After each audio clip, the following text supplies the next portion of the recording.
जी, welcome है आप सभी का आपके अपने यूट्यूब चैनल पे।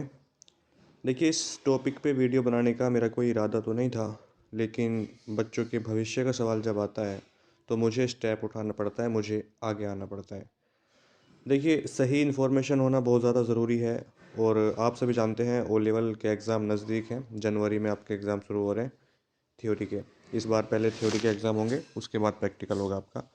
तो बच्चा ये पूछता है हमसे और मेरे पास ऐसे बहुत सारे मैसेज आते हैं रिज़ल्ट के बाद, जब रिज़ल्ट आ जाता है नेट ओ लेवल का।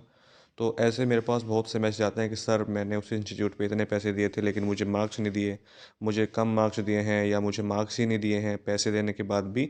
तो ऐसा क्या होता है, क्या पैसे वगैरह लिए जाते हैं इसमें, थ्योरी में प्रैक्टिकल में क्या है मामला पूरा। तो सही इन्फॉर्मेशन अगर आपको होगी तो आप सही तरीके से काम कर सकते हैं, अदरवाइज़ आप भी इसमें स्कैम में फंस सकते हैं। स्कैम इसलिए बोल रहा हूँ क्योंकि स्कैम ही कहा जा सकता है इसको, कि जिस तरीके से ओ लेवल में जब प्रैक्टिकल चलते हैं तो बच्चों के साथ बहुत ज़्यादा गलत व्यवहार किया जाता है इंस्टीट्यूट वालों के द्वारा। क्योंकि प्रैक्टिकल इंस्टीट्यूट पे होते हैं, हालांकि थ्योरी एग्ज़ाम भी इंस्टीट्यूट पे ही होते हैं, ऐसी बात नहीं है, ऑनलाइन ही होता है। लेकिन थ्योरी में एमसीक्यू का जो होता है ना, पूरा प्रॉपर तरीके से सेट रहता है। जाना है आपको एग्ज़ाम में और एमसीक्यू में आपको अपना आंसर करके वापस आ जाना है। लेकिन अब जो सुनने में मुझे आया था, थ्योरी का भी सिस्टम हैक बताया गया था कि जो बच्चे यानी पैसे वगैरह दे रहे थे उनकी हेल्प की जा रही थी, कहने का मतलब ये है। तो ऐसे किस तरीके से काम हो जाता है, पैसे वगैरह दे सकते हैं। तो सबसे पहले मैं आपको एक अपनी सलाह देना चाहता हूँ कि मेरी सलाह क्या है इस पूरे मामले में। देखिए, जो बच्चा पढ़ाई कर रहा है, चाहे वो ओ लेवल की कर रहा हो सिर्फ, या इसके साथ साथ किसी और एग्ज़ाम की भी तैयारी कर रहा हो, तो मैं आपसे सिर्फ यही कहना चाहता हूँ, जो मेरी पर्सनल सलाह है, कि आप पढ़ाई ही करो। पैसे देने की अगर आप सोच रहे हैं या आपके मन में कोई डाउट है, क्योंकि देखिए, आप हो, मैं हूँ या कोई भी हो, हम ये सोचते हैं कि कोई भी एग्ज़ाम अगर हमारा है तो वो कितने ईजी तरीके से पास हो जाए, यानी कितना हमें मेहनत ना ज़्यादा करनी पड़े, वो बस पास हो जाए। ठीक। गवर्नमेंट जॉब की बात कर लें तो उसमें भी हम ये सोचते हैं कि कम पढ़े नौकरी लग जाए, तो ऐसा पॉसिबल नहीं हो पा रहा क्योंकि कंपटीशन बहुत ज़्यादा है। लेकिन ओ लेवल एक कॉम्पिटिटिव एग्ज़ाम तो है नहीं, ये तो एक कंप्यूटर का डिप्लोमा कोर्स है। हर साल एग्ज़ाम होते हैं इसमें, इस ऐसा नहीं है कि इसको पास करने के बाद आपको नौकरी मिल जाएगी, ऐसा भी नहीं है। बहुत सारे लाखों बच्चे हैं जो पास कर लेते हैं हर साल, लेकिन नौकरी सबको मिल पाना मुश्किल है। तो मेरा कहने का मतलब ये है, इस मुद्दे पे आता हूँ मैं, कि अगर आप तैयारी कर रहे हैं, ओ लेवल एग्ज़ाम आपने फॉर्म भर दिया है और आपके जनवरी में एग्ज़ाम है या इन फ्यूचर कभी भी एग्ज़ाम होंगे आपके, तो पढ़ाई ही करो। देखिए, सबसे बड़ा रीज़न तो पैसे देने का होता है टाइम, क्योंकि बच्चे के पास टाइम नहीं होता। टाइम होता भी है तो उतना नहीं होता जितना वो पढ़ पाएँ, क्योंकि सिलेबस थोड़ा सा बड़ा है इसका। तो उस कंडीशन में आपको पैसे देने की अगर आप सोचते हैं तो मेरे हिसाब से वो गलत होता है। क्योंकि अगर आप ओ लेवल कर रहे हो और आप ओ लेवल चलो पास कर भी लिया, आपने पैसे दे के पास कर लिया, इन्फॉर्मेशन, जो जानकारी या जो नॉलेज आपको होनी चाहिए थी सिलेबस की, और जो ओ लेवल है जिस सिलेबस है इसका, तो वो तो आपको है नहीं। उसके बाद भी आप उस सर्टिफिकेट को लेके क्या करोगे। इसीलिए जब आपने फॉर्म भरा ही है तो पढ़ाई करके एग्ज़ाम दोगे तो दो फायदे हैं। पहला, आपको नॉलेज हो जाएगी इसकी, ठीक है। पहला तो आपको नॉलेज हो जाएगी, और नॉलेज के बाद आप किसी कंपनी में अगर जाएंगे तो वहाँ पे आपकी जॉब भी लग सकती है।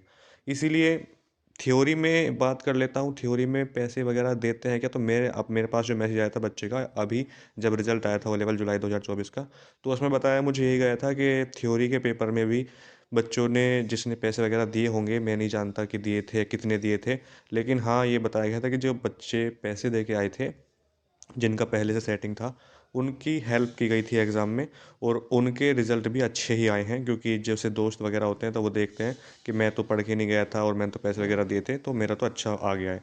85 नंबर लाना प्रैक्टिकल में बहुत ज़्यादा मुश्किल होता है, ठीक है। 85, 90, 90 90 नंबर प्रैक्टिकल में नहीं ला सकते, थ्योरी में मान लेता हूँ एक बार को, लेकिन प्रैक्टिकल में ला पाना मुश्किल। और इसका सबसे बड़ा प्रूफ मेरे पास जब आता है, जब बच्चों के रिजल्ट आते हैं मेरे पास, स्क्रीनशॉट भेजते हैं बच्चे अपने रिजल्ट का कि सर हम पास हो गए हैं। तो मैं ये नहीं देखता पास हो गए हैं क्या है, नहीं, मैं बस थ्योरी प्रैक्टिकल के नंबर देखता हूँ। थ्योरी में तो बच्चे क्या आ रहे हैं, 40 नंबर, 45 नंबर, और प्रैक्टिकल में आ रहे हैं 85, 86। तो ये क्या है, तो सिर्फ पैसे का ही कमाल है। तो इसलिए पैसे अगर आप दे रहे हो तो बहुत ज़्यादा सोच समझ के, लेकिन मैं सलाह यही दूंगा कि ना ही दो तो अच्छा है, अपनी नॉलेज से पास करोगे तो बहुत ज़्यादा फ़ायदा होने वाला है आपको। लेकिन ऐसे बच्चे होते हैं जो सोचते हैं कि टाइम नहीं है तो चलो पैसे दे देते हैं, और उस कंडीशन में फिर आप उनके साथ क्या होता है, नंबर उनको उतने नहीं दिए जाते कि, और बाद में अगर आप उनसे बोलते भी हो कि हमें इतने नंबर क्यों नहीं दिए, तो आप उनसे फिर क्या ही कर लोगे उनका, क्योंकि उनके पास तो, और पैसे भी वही ऑनलाइन नहीं लेते, कैश चाहिए उनको, ताकि उनके पास या आपके पास कोई प्रूफ ही ना बचे।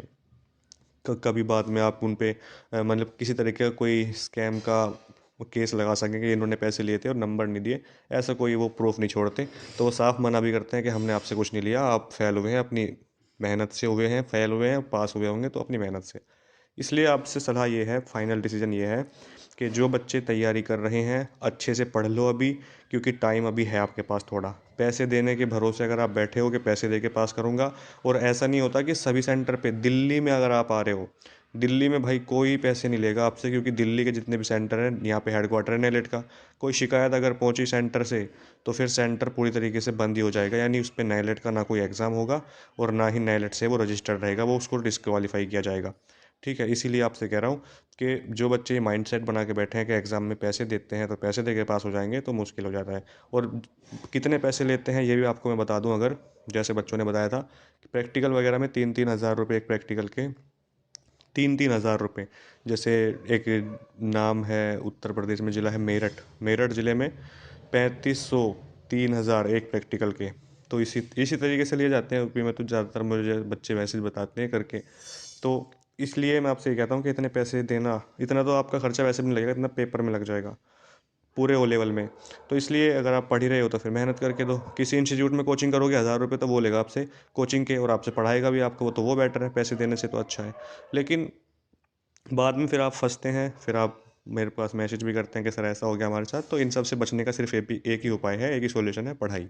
पढ़ाई करोगे तो आप कहीं नहीं फंसोगे। और ऐसा भी नहीं होता कि जो बच्चे अपनी मेहनत से जाते हैं उनको नंबर कम दिए जाते हैं। बहुत से बच्चों के मन में डाउट होता है कि मैंने पैसे नहीं दिए थे तो मुझे कम नंबर दिए, जिसने पैसे दिए थे उसको ज़्यादा नंबर दिए।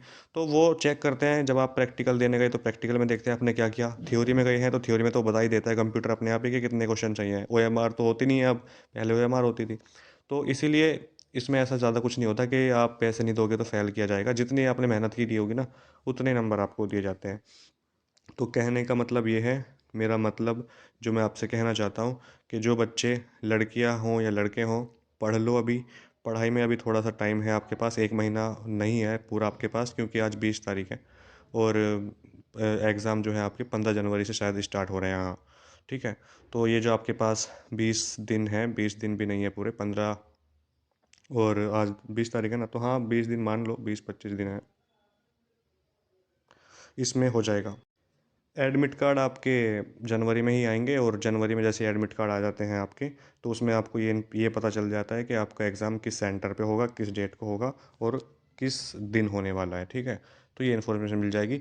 बाकी पैसे देने के भरोसे अगर आप बैठे हैं तो बहुत ज़्यादा मुश्किलें आपको हो सकती हैं। जो मेहनत आपने की है उस पे आप पास भी हो सकते हैं, 1% चांस है। लेकिन अगर आप कुछ पढ़ के ही नहीं जाओगे, पैसों के भरोसे जाओगे, तो पैसे ना लिए तो दिक्कत, ले के पैसे नंबर ना दिए तो दिक्कत, तो फंसने वाले हो। इसलिए आपसे मैं यही कहना चाहता हूँ, इस वीडियो के माध्यम से संदेश यही है आपको कि पढ़ लो। पढ़ने से अच्छा ऑप्शन मैं नहीं मानता कुछ होता है। ठीक है, बाकी आपकी इच्छा है, आप देखिएगा कोशिश करके, जैसा आपका मन करे आप वैसा कीजिएगा। जो मेरी सलाह थी वो मैंने आपको बताई है। उम्मीद करता हूँ जो बातें बताई हैं समझ आई होगी आपको। वीडियो को लाइक कर दीजिएगा, शेयर कर दीजिएगा। चैनल को अगर आपने सब्सक्राइब नहीं किया है तो प्लीज़ कर दीजिएगा। थैंक यू, धन्यवाद।